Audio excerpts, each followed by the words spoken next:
شريعة ربنا نور به نسمو على النجم به نحيا بلا ذل It's not possible, because for it to be possible, I would have to know something about what's going to happen in the future. I would have to know who's going to be fighting me, who's going to be asking me questions, and all these things. Do you see what I'm saying? That is the structural coherence of the Quran. That's why people are amazed by it. It's not because necessarily it's some aesthetic value judgment. It's because, interestingly, it's actually a measurable lexical standard whereby people can, not even using, you could be a non-Arab and actually see in any surah of the Quran a particular lexical phraseology is repeated, and then in the next surah the same lexical phraseologies are repeated.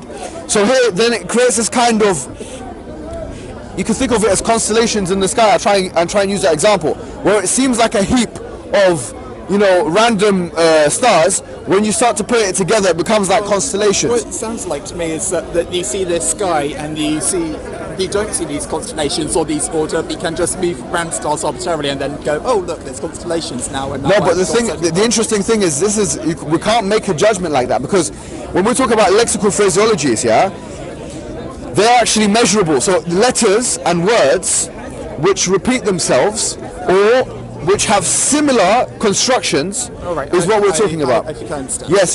So this is measurable. It's not something which is an aesthetic value judgment. It's not an input. It cannot be a superimposition. It can't be me trying to find patterns and intentionally putting my own. It can't be that. You know why? Because it necessarily requires an extrapolation of the lexis. Has there been like some kind of statistical analysis to kind of show how likely?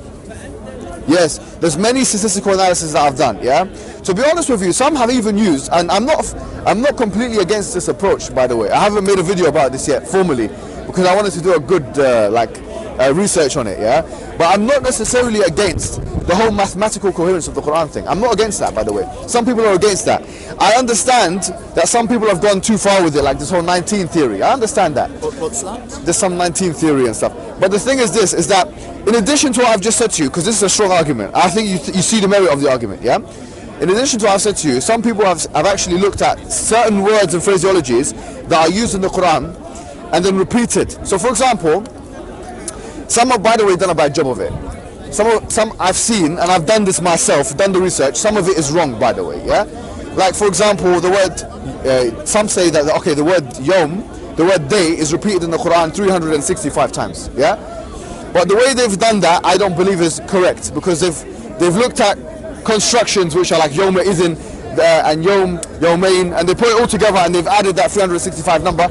And 365, by the way, is the Gregorian calendar. It's not the Islamic Hijri calendar anyways. The Islamic Hijri calendar is 359 days. Anyways, the point I'm making is, there are some words in the Quran, okay, that are repeated in a certain amount of ways. Like for example, and I've done the research on this myself, I can be corrected, so if someone wants to correct me, I don't mind. The word Adam, which means Adam, yeah, and the word Isa, which is Jesus, are both in the Quran 25 times. Now you might think that's insignificant, okay? Actually it's significant, because in chapter 3 verse 59 it says, Inna mathala Adam, Inna mathala Isa and Allahi kamathali Adam khalaqahu min turabin thumma qala lahu kun fayakun. That there's certainly the similitude of Jesus to, because this is a response to Christians, right? So Allah says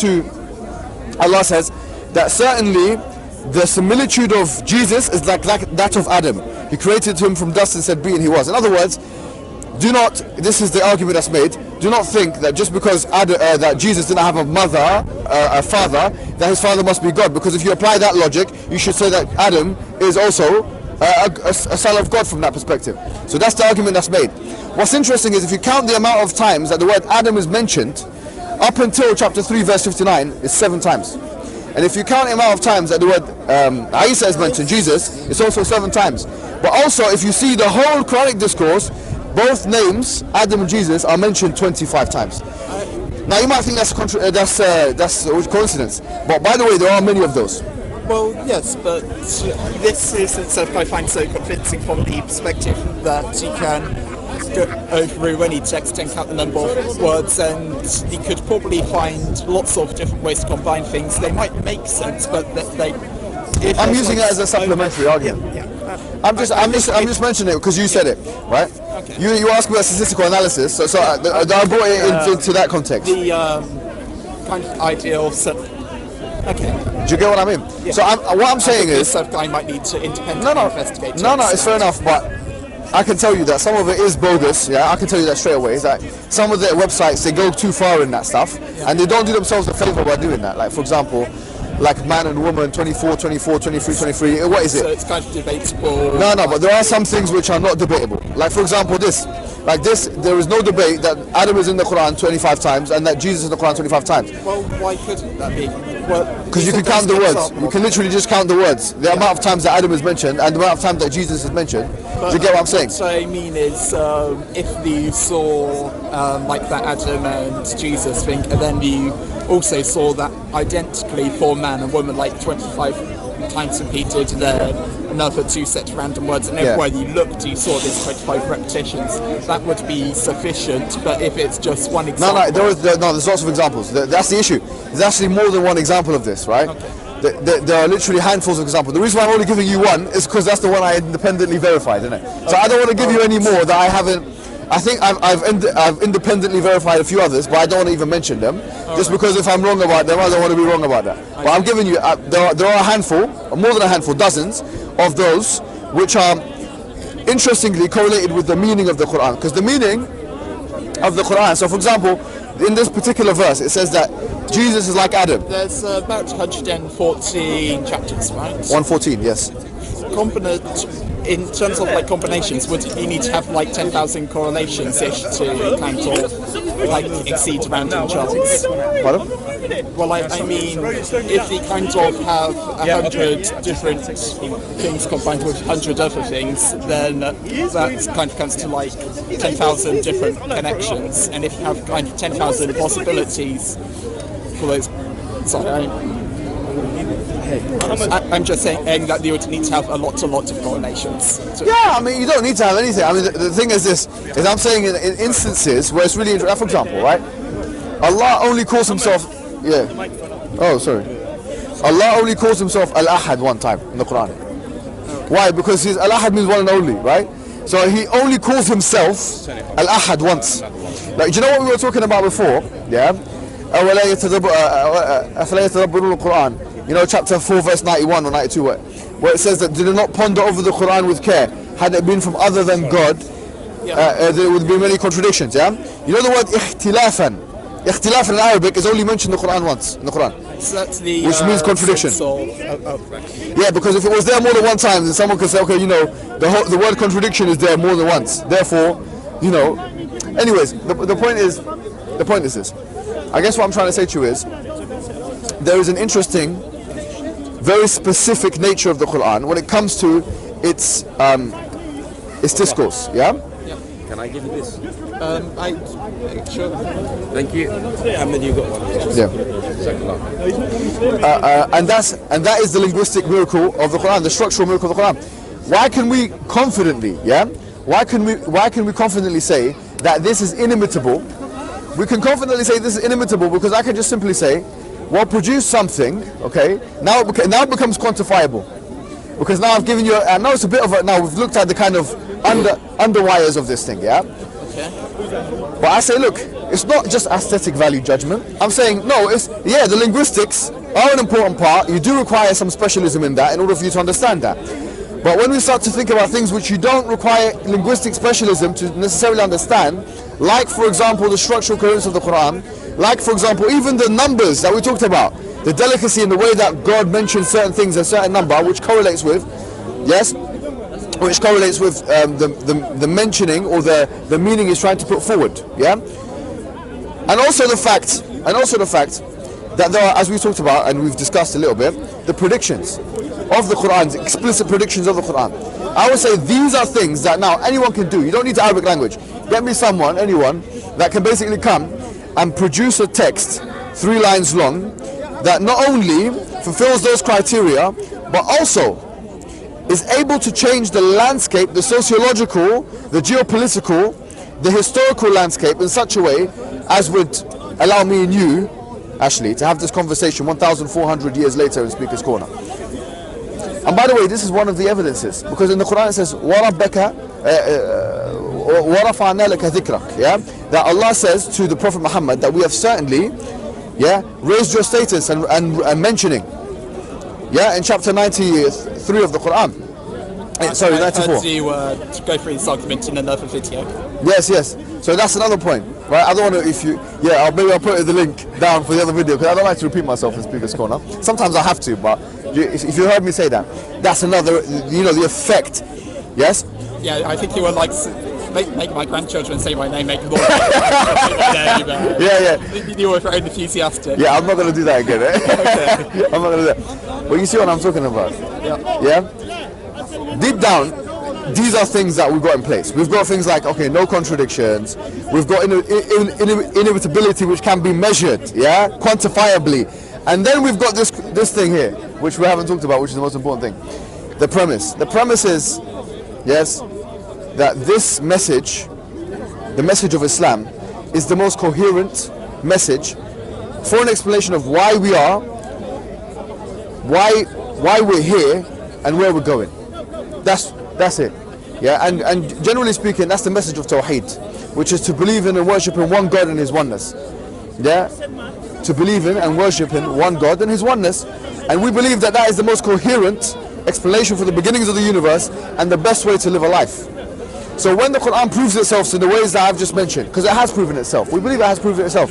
Yeah, and it gives the evidences in those ways, because the woman was asking about evidences. I believe those are evidences. Yeah, when the evidences are put like that to someone, like yourself, Ashley, the question is, what is stopping someone, right, from that perspective, from joining the community of 1.8 billion Muslims and actually becoming a Muslim and actually submit themselves to the will of the Creator? So, what we kind of iterated through, I think it indicates the Quran has come from a divine source. Yes. So yes. There's a couple of aspects which I think are worth exploring. Yeah. So, for instance, although Allah might have given this text to Muhammad, we don't necessarily. The only source for a lot of the attributes of Allah and a lot of these kind of moral attributes is Allah Himself. It's easy to say that because Allah is a perfect teacher, right? He gave I think He communicates the Bible and then allowed that to be corrupted. But not the Bible, it's like the message to Jesus and stuff. But yeah. Yeah, but He did allow that to be corrupted. That's right. Then my kind of question is why, and He's also tailored messages to specific contexts historically, is my understanding. But how do we know that the message that He communicates in the Quran wasn't just totally different, but it contained some fundamental truths, and He had to tailor the message a huge amount to be able to create the spread of Islam, and that actually there's kind of an evolution of these ideas that hasn't been realised. Okay. So what's the point that you... So, I mean, if we look at mathematics, for instance, we have the same kind of requirements where everything is interconnected. You start from a stable base of arithmetic, which kind of contradicts itself, but whatever, that's besides the point for this. You're going into Gödel now, yeah? Are you making a philosophical reference to Kurt Gödel? Because you were saying the stable... Anyways, don't worry about that. Yeah, go on. No, but the mathematics, it builds up itself, it references each other. Yes. If you look at relativity, for instance, special relativity, it makes a huge amount of predictions which only have recently been empirically observed, and all of those truths about the universe were induced from these kind of things that fed back onto themselves, and to me that has the kind of same characteristics of divinity. Right. Okay. I get your point now. Yes. So you're basically saying we have science, and science has been able to do this, so we don't really need religion. No. What I'm not saying that. Okay, sorry. What Yeah. I'm saying is that science is Yeah. an extension of religion, and Yeah, okay. there was kind of a point where we needed to be told about the fundamental truth of the universe, but now we've been given the opportunity to discover that Yeah. for ourselves. All right. To expand Well, on that. I think that you're right in a way, because I don't think there's a problem with pursuing that kind of recourse. Like, frankly, yeah, I think science is a really interesting way of, as you say, getting to know about the physical environment around us. And science is a way of realizing patterns and regularities in the universe from a historical perspective. That's what science is, really. Yeah. Science is a way of realizing patterns and regularities in the universe from a historical perspective. And I say to you that science's concern is not with what we should be doing in our lives, or why we are here, all these things. Science is just simply concerned with materialistic phenomena, naturalistic phenomena, and why such naturalistic phenomena exist in a certain context, historically, in a certain way. Now that's something. What I would say is that science is like a new tool, and we might discover tools that to unearth these kind of moral truths as in the future. Yeah, no problem. No, but I don't think science, though. Science is concerned with how. Science is not concerned with why. So what I say to you is that whereas science has been very good for us and we don't want to let go of it, what we're saying is that religion it's a different thing. Okay, so Islam is telling you why you exist. Science may be able to tell you something of how you exist, in what context, in what naturalistic context, but Islam is telling you why. Science can never tell you why, because of its naturalistic presuppositions, right? Science is Does evolution not provide an explanation for why we're here? No, it doesn't. Not at all. No. How so? Well, how would it? I mean, the question is, how would it? Like, I mean, what would it be? To efficiently reproduce. That sounds just like a total base thing and absent from morality, but I would say that it provides. It describes how moral characteristics can arise from that very basic thing, and so as part of my job, I do artificial intelligence, and I will have like a very simple objective for the models I'm trying to train, like tell me if this is a cat or a dog, and it's looking at images, for instance. Really interesting. But so you're into artificial intelligence, yeah? Yeah, but through just that single objective, it also learns lots of other things. It learns what fur looks like, it learns what faces look like. Yeah. It can take that learning and it can bring that to a lot of different areas. Yeah, I find it interesting. I've had discussions about that. I'm not sure if you've seen any of those yet, but like about the limits of artificial intelligence, the limits of naturalistic and materialistic presuppositions, and how the hard problem of consciousness remains a hard problem with artificial intelligence. I genuinely think that science generally speaking, is very useful, However, once again, I don't think anyone has ever made the claim that science is omniscient, or that it's able to actually give us some kind of meaning in life in a immoral perspective, or in a moral way. So what I'm saying to you is that you can continue wearing your scientist hat on, it's no problem. It doesn't stop you from being critical from a philosophical or otherwise theological perspective. Okay. And what I'm proposing to you is something which does not contradict your kind of taste for science, or whatever it is in your scientific, that you want to go and do science or whatever, What I'm saying to you is, generally speaking, that the theological option of Islam, from a logical perspective, even a psychological perspective, is probably the most coherent. It is the most coherent one, and therefore, I invite you, right, to become a Muslim. Generally speaking. Now you know the arguments. You've heard some of what I've said online, so I don't need to repeat, why we believe that one God is one God and these things. You've heard this stuff. I want to say to you that, do you see that is there any alternative model that you've seen, or that you know, that is basically any better, or a better explanation explaining why we're here or what we're doing here than Islam? This will take me 5 minutes to explain. Is that okay? It takes time. So I used to be an atheist for kind of a very long time, and I started looking around, and I realised that the only reason I had come to those beliefs was because I basically wanted to look smart.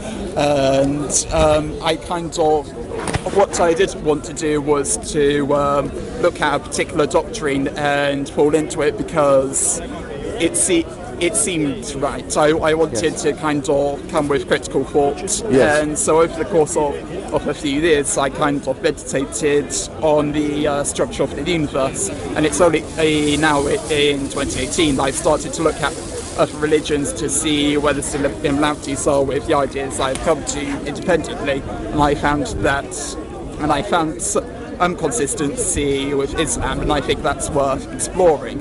So I was kind of looking around the universe, and I kind of realised, okay, there's septillion planets. I can see how life could arise from the level of atoms. There, that we have a septillion chances. But if you look at, there's 15 orders of magnitude to get from atoms to life, basically, to the scale of us. If you look at, say, from the Planck level up to us, so the quantum flame, there's about 30 orders of magnitude, and to get that level of coherence, well, if we say there's only one universe, there's only one attempt to do that. Yes. That means that this universe is somehow special.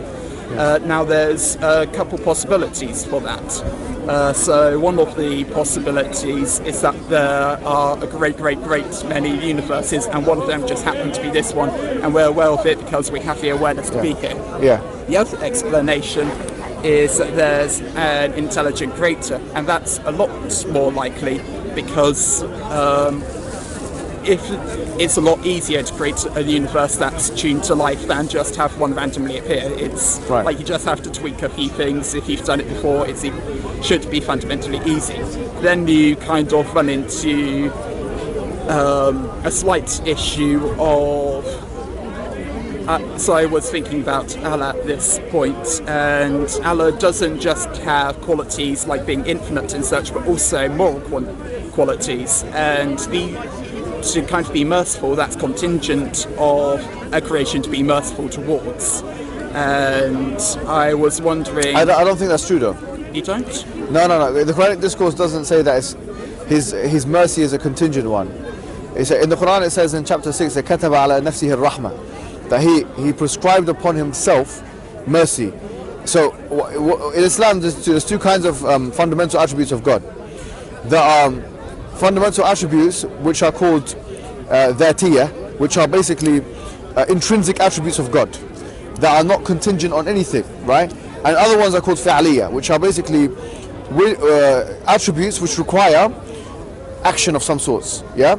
So his mercy is not one of the fi'aliyah ones. It's not one of the verbal attributes. It's one of the intrinsic attributes of God. In other words, because Allah says in the Quran, كَتَبَ عَلَى نَفْسِهِ الرَّحْمَةِ, that he's kind of mandated upon himself to be merciful, that would be the case independent of anything that he has to be merciful to. It's just intrinsic attribute of God. That's him. That's when we talk about Allah, we're talking about the merciful one. Okay. Yeah. Anyway, no, but what you were saying was quite amazing, so continue, please.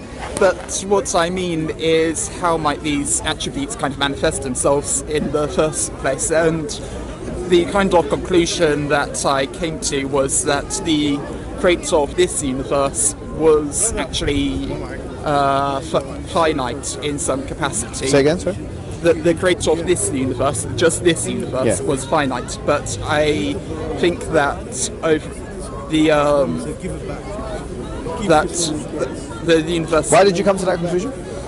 Because I couldn't see how the complexity of all these moral attributes could exist. I could see how to be infinite, to be timeless could exist. I couldn't see how something as complex as kindness or to be a teacher. All right. No, I get that point. No. Well, you're right in a way, because let me tell you why you're right, right? Logically and deducibly, you can't actually deduce rahmah or the mercy of God. You can't deduce his love. That's not something which you can deduce logically. It's not a logical attribute. The reason why I believe that God is merciful is not because I've logically deduced it. Yes, I believe God is merciful because God tells me He's merciful through a book which I believe is an authority, which is called the Quran. The things which are deducible, as you indicated, are things like His oneness, things like His power, things like His knowledge, things like the fact that He was there preceded the universe, because that's deducible in terms of a logical, deductible method. Yeah. However, things like you say, moral attributes, which I think is a really interesting terminology you've used, things like love and mercy, they are not deducible logically. They require a kind of someone to tell you those things, right? So I would say that rejecting those things, though, could constitute fallaciously an argument from ignorance, because just because you cannot deduce something logically, it doesn't mean it doesn't exist. So I would say to you is that with the logically deducible attributes, that should constitute for you a rational base to understand that there should be an existence of a deity which started the universe, is maintaining it and sustains it with His might and mercy, might and knowledge, right? Because these things are deducible. However, when you've come to realize that, you understand and you've come to accept the premise also that we are also intrinsic sentient beings which are which have a purpose, then there must be some kind of connection between the creator and the creation. And once you've understood that connection, then you realize the need for revelation. Once you've realized the need for revelation through the intermediaries of prophets and angels, which are metaphysical things which you can't ascertain materialistically or through science, then you come to realize also, right, that it is necessarily the case that we have to be taught those moral attributes through a revelation. So those moral attributes like His mercy and His love cannot be deduced. Yet, as Muslims, we would maintain, since now you have an epistemological foundational base which presupposes the oneness and the power and the knowledge and the pre-existence of a God, of a deity, of an intelligence, now it's not hard for you to actually make a judgment, a critical judgment, that is potentially the case that this same deity is the one who revealed himself, itself, whatever, to the creation. Yes, and so we look at the different choices we have, and of the different moral choices or religious choices we have, we looked at the Bible, we looked at the coherence of the Trinity, we looked at atheism, we've seen how incoherent that is. So we come to the conclusion of Islam. And Islam, as we say, is not just a religious doctrine which says that one God exists full stop, but it aims to provide the evidences, as we've aforementioned, through the Quran and through the Prophet, which indicate how it is that this God actually revealed Himself. Does that make sense? Yes, but it doesn't completely answer everything. Go on, what things are remaining? So, it's not so much what's remaining, but like a perspective shift. Go on. Yes, we can ascertain that the Quran came from Allah. Yes, we can ascertain that Allah has many metaphysical characteristics, and the moral characteristics we can only know because He Himself told us. Yes, but, yes. There's many explanations for Him telling us that He has these characteristics. Yes. That it could.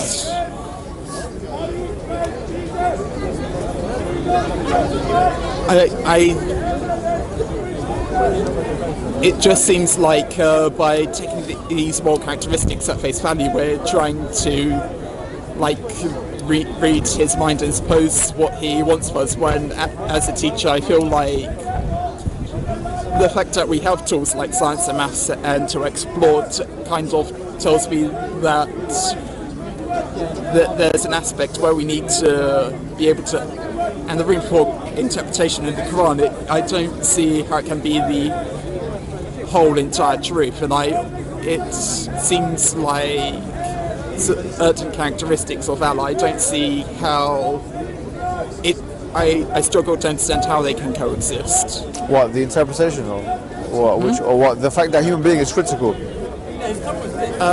Sort of. Sorry, I'm I don't. That's all right. No, it's good.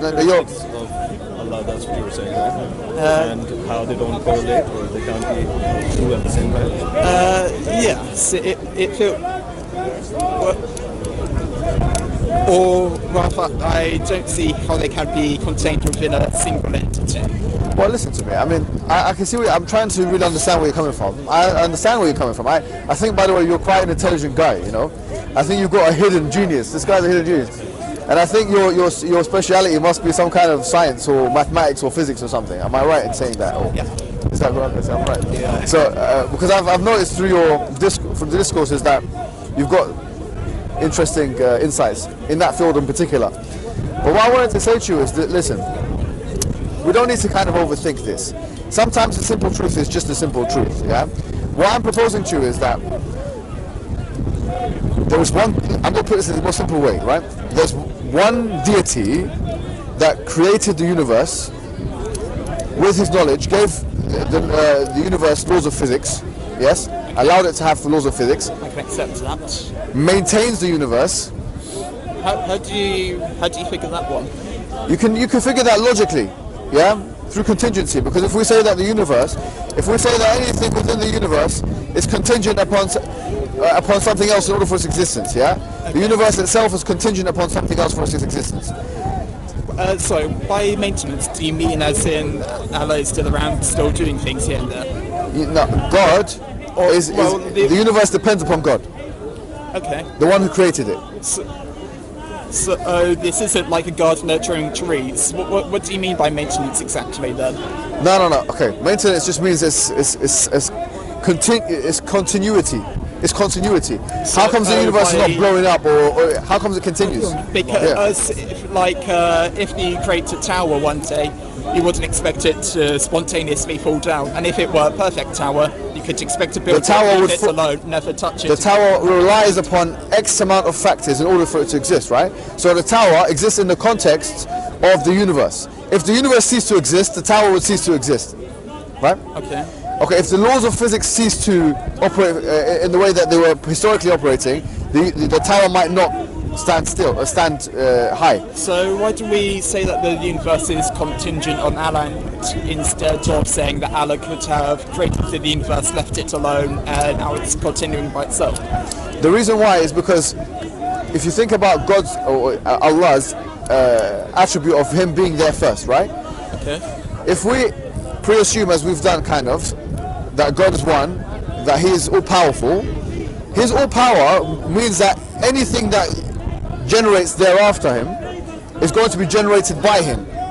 So anything which happens and which requires source and sustenance is going to gain that source and sustenance from the original, and it's not going to be self-sufficient. Do you remember something I was saying earlier where I said I thought that the creator of this universe was finite, but that Allah, or the actual God of everything, our creator was within that God? So do you believe in... No, right. So what we would say to you is, the moment God allows for something else within His creation to have the same amount of whatever it is that He has, is the moment He has replicated and duplicated a God. Yep. Yeah, so if that happens, then you have more than one God, which is a contradiction anyways, right?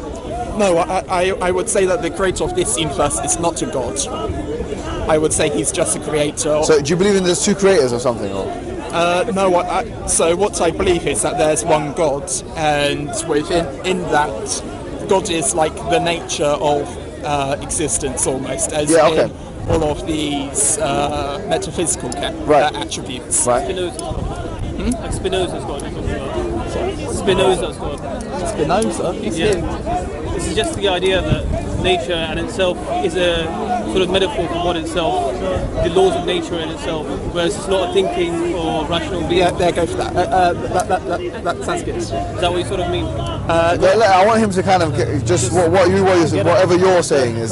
Yeah, look. Yeah. What's the basic question? So I would say that nothing can necessarily be outside of those laws of nature, but you could have a creator within those laws of nature, and then that creator might be finite, and you can have creations outside of that creator. But okay, so what infinite in what? Because the word infinity, like infinity itself, has to be applied to a certain context. So what are we talking about? Finite in what? Infinite in what? Why do you need an intermediate? That's what you're talking about, right? You need Yes. an intermediate as a PhD. I think Why you do you need think that's intermediate. needed? Why do you think that's needed? I think that's needed because of the moral characteristics and the incompatibility of kindness with just physics and nature.